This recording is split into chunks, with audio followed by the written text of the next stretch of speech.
Hello guys, ಎಲ್ಲರಿಗೂ ನಮಸ್ಕಾರ. Welcome back to my YouTube channel Praveen ಇನ್ಫೋರ್ಡ್ ಸ್ನೇಹಿತರೆ. ಸೊ ಗಾಯ್ಸ್, ನಿಮಗೆಲ್ಲರಿಗೂ ಗೊತ್ತಿರುವ ಹಾಗೆ ಕೆಪಿಟಿಸಿಎಲ್ ಇಲಾಖೆಯಲ್ಲಿ 2975 ಹುದ್ದೆಗಳಿಗೆ ಅರ್ಜಿಯನ್ನ ಕರೆದಿದ್ರು ಸ್ನೇಹಿತರೆ. ಸೊ ಅದಕ್ಕೆ ನೀವೆಲ್ಲರೂ ಕೂಡ ಅಪ್ಲಿಕೇಶನ್ ಕೂಡ ಹಾಕಿದ್ದೀರಾ. ಸೊ ಆ ಒಂದು ಕೆಪಿಟಿಸಿಎಲ್ ಇಲಾಖೆಯಲ್ಲಿ ಬಿಟ್ಟಿರುವಂತಹ ಹುದ್ದೆಗಳಿಗೆ ಆಯ್ಕೆಯನ್ನ ಯಾವ ರೀತಿ ಮಾಡ್ಕೋತಾರೆ ಅದರ ಬಗ್ಗೆ ನಾವು ಸಂಪೂರ್ಣವಾಗಿ ಡಿಸ್ಕಸ್ ಮಾಡೋಣ ಸ್ನೇಹಿತರೆ. ಸೊ ಆ ಒಂದು ಹುದ್ದೆಗೆ ಕೋರ್ಟ್ ಮೇಲೆ ಒಂದು ಕೇಸ್ ಕೂಡ ಆಗಿತ್ತು. ಆ ಒಂದು ಕೇಸ್ ಯಾವ ರೀತಿ ಇತ್ಯರ್ಥ ಆಗಿತ್ತಾ ಇಲ್ವಾ ಅದರ ಬಗ್ಗೆ ನಾವು ಸಂಪೂರ್ಣವಾದ ಒಂದು ಮಾಹಿತಿಯೊಂದಿಗೆ ಡಿಸ್ಕಸ್ ಮಾಡೋಣ ಸ್ನೇಹಿತರೆ. ವಿಡಿಯೋವನ್ನು ಫುಲ್ ನೋಡಿ, ಎಲ್ಲೂ ಸ್ಕಿಪ್ ಮಾಡಬೇಡಿ.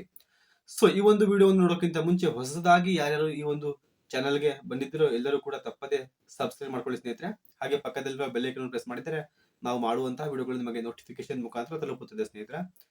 ಮತ್ತೆ ಸ್ನೇಹಿತರೆ, ಈ ವಿಡಿಯೋದಲ್ಲಿ ಏನಾದರೂ ಮಿಸ್ಟೇಕ್ ಇದ್ರೆ ತಪ್ಪದೆ ಎಲ್ಲರೂ ಕಮೆಂಟ್ ಮೂಲಕ ತಿಳಿಸಿ. ಮತ್ತೆ ನಿಮಗೆ ಯಾವುದಾದ್ರ ಬಗ್ಗೆ, ಒಂದು ವಿಷಯದ ಬಗ್ಗೆ, ಟಾಪಿಕ್ ಬಗ್ಗೆ ಡೌಟ್ಸ್ ಇದ್ರೆ ಆ ಒಂದು ಟಾಪಿಕ್ ಬಗ್ಗೆ ನಿಮಗೆ ಕಮೆಂಟ್ ಮೂಲಕ ತಿಳಿಸಿದ್ರೆ ನಾವು ಅದರ ಬಗ್ಗೆ ಒಂದು ವಿಡಿಯೋ ಮಾಡ್ಲಿಕ್ಕೆ ಸ್ಟಾರ್ಟ್ ಮಾಡ್ತೀವಿ ಸ್ನೇಹಿತರೆ.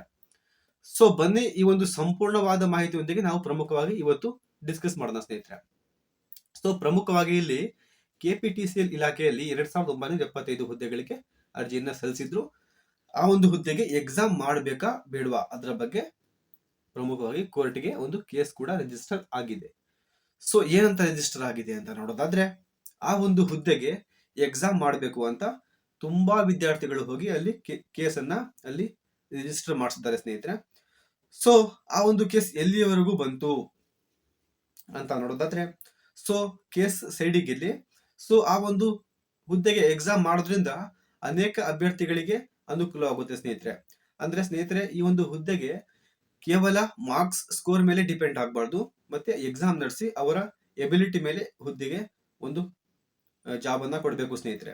ಆದ್ರಿಂದ ಈ ಒಂದು ಹುದ್ದೆಗೆ ಎಕ್ಸಾಮ್ ಮಾಡಲಿಲ್ಲ ಅಂದ್ರೆ ಕೋವಿಡ್ ಬ್ಯಾಚ್ ಅಲ್ಲಿ, ಅಂದ್ರೆ 2022ರಲ್ಲಿ ಕೋವಿಡ್ ಬ್ಯಾಚ್ ಅಲ್ಲಿ ಯಾರ್ಯಾರು ಸೆಕೆಂಡ್ PUC ಅಲ್ಲಿ ಅಥವಾ SLC ಅಲ್ಲಿ ಅಧಿಕವಾಗಿ ಮಾರ್ಕ್ಸ್ ಪಡೆದಿದ್ದಾರೆ ಸ್ನೇಹಿತರೆ. ಅಂದ್ರೆ ಕೋವಿಡ್ ಬ್ಯಾಚ್ ಅಲ್ಲಿ ಎಲ್ಲರಿಗೂ ಕೂಡ, ಯಾರಿಗೆ ಬರದೇ ಇದ್ರು ಕೂಡ, ಓದ್ಕೊಳ್ಳಕ್ಕೆ ಬರದೇ ಇದ್ರು ಕೂಡ ಅವರಿಗೆ ಡಿಸ್ಟಿಂಕ್ಷನ್ ಬಂದಿದೆ ಸ್ನೇಹಿತರೆ.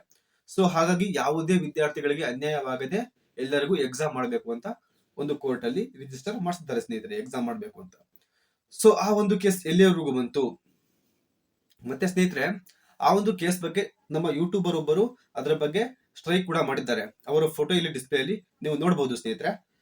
ಮತ್ತೆ ಪ್ರಮುಖವಾಗಿ ಆ ಒಂದು ಅವರು ಹೋರಾಟ ಮಾಡಿದಾಗ ಇಂಧನ ಇಲಾಖೆಯಿಂದ ಅವರು ಕೆಲವೊಬ್ಬರು ಅಧಿಕಾರಿಗಳು ಆ ಒಂದು ವಿಡಿಯೋವನ್ನು ನೋಡಿ ಸ್ಪಂದಿಸಿದ್ದಾರೆ ಸ್ನೇಹಿತರೆ.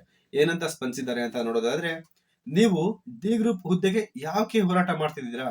ಎ ಗ್ರೂಪ್ ಹುದ್ದೆಗೆ ಮಾಡಬಹುದು.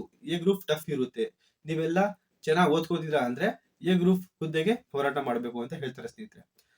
ಮತ್ತೆ ಸ್ನೇಹಿತರೆ, ಈ ಒಂದು ಹುದ್ದೆಗೆ ಎಕ್ಸಾಮ್ ಮಾಡ್ಲಿಲ್ಲ ಅಂದ್ರೆ, ಅಕಸ್ಮಾತ್ ಮಾಡ್ಲಿಲ್ಲ ಅಂದ್ರೆ ತುಂಬಾ ವಿದ್ಯಾರ್ಥಿಗಳಿಗೆ ತುಂಬಾ ನೋವು ಉಂಟಾಗುತ್ತದೆ ಸ್ನೇಹಿತರೆ. ಯಾಕೆ ಅಂತ ಹೇಳೋದಾದ್ರೆ, ತುಂಬಾ ವಿದ್ಯಾರ್ಥಿಗಳು ಕಾಂಪಿಟೇಟಿವ್ ಎಕ್ಸಾಮ್ಸ್ ಅಲ್ಲಿ ತುಂಬಾ ತಯಾರಿ ಮಾಡ್ಕೋತಿದ್ದಾರೆ ಸ್ನೇಹಿತರೆ. ಅವರು ತಮ್ಮ ಜೀವವನ್ನು ಪಣಕ್ಕಿಟ್ಟು ತುಂಬಾ ವಿದ್ಯಾರ್ಥಿಗಳು ಹಗಲು ರಾತ್ರಿ ಅನ್ನೋದೇ ಎಲ್ಲರೂ ಓದ್ತಿದ್ದಾರೆ ಸ್ನೇಹಿತರೆ. ಸೊ ಯಾರಿಗೂ ತೊಂದರೆ ಮಾಡದೆ ಸೊ ಈ ಒಂದು ಹುದ್ದೆಗೆ ಎಕ್ಸಾಮ್ ಮಾಡಬೇಕು ಅಂತ ಸೊ ನಮ್ದು ಒಂದು ಮನವಿ ಇದೆ ಸ್ನೇಹಿತರೆ. ಸೊ ಇನ್ನು ಆ ಒಂದು ಕೋರ್ಟ್ ಅಲ್ಲಿ ರಿಜಿಸ್ಟರ್ ಆದ ಒಂದು ಕೇಸ್ ಬಗ್ಗೆ ಇದುವರೆಗೂ ಯಾವುದೇ ರೀತಿಯ ಮಾಹಿತಿ ಬಂದಿಲ್ಲ ಸ್ನೇಹಿತರೆ. ಸೊ ನಿಮಗೆಲ್ಲರಿಗೂ ಗೊತ್ತೇ ಇದೆ, ಕೋರ್ಟ್ ಅಲ್ಲಿ ಒಂದು ಕೇಸ್ ರಿಜಿಸ್ಟರ್ ಆದ್ರೆ ಅದು ಎಷ್ಟು ವರ್ಷ ಬೇಕಾದ್ರೂ ಆಗಬಹುದು ಅಂತ. ಸೊ ಅದ್ರ ಬಗ್ಗೆ ಕೋರ್ಟ್ ಇಂದ ಯಾವುದೇ ರೀತಿಯ ಒಂದು ಇತ್ಯರ್ಥ ಬಂದಿಲ್ಲ ಸ್ನೇಹಿತರೆ. ಇದ್ರ ಬಗ್ಗೆ ಇನ್ನು ಚರ್ಚೆ ಕೂಡ ನಡೀತಿದೆ. ಸೊ ಈ ಒಂದು ಎಕ್ಸಾಮ್ಗೆ ನಡೆಸಬೇಕು ಅಂತ ನಮ್ದು ಕೂಡ ಒಂದು ಮನವಿ ಇದೆ ಸ್ನೇಹಿತರೆ. ಸೊ ಥ್ಯಾಂಕ್ ಯು, ಧನ್ಯವಾದಗಳು ಸ್ನೇಹಿತರೆ. ಎಲ್ಲರೂ ಏನಾದರೂ ಮಿಸ್ಟೇಕ್ ಇದ್ರೆ ಎಲ್ಲರೂ ಕಮೆಂಟ್ ಮಾಡಿ ಶೇರ್ ಮಾಡಿ ಸ್ನೇಹಿತರೆ. ಮತ್ತೆ ಕಮೆಂಟ್ಸ್ ಮೂಲಕ ಏನಾದರೂ ವಿಡಿಯೋ ಬೇಕಂದ್ರೆ ತಿಳಿಸಿ ಸ್ನೇಹಿತರೆ. ಥ್ಯಾಂಕ್ ಯು, ಧನ್ಯವಾದಗಳು ಸ್ನೇಹಿತರೆ.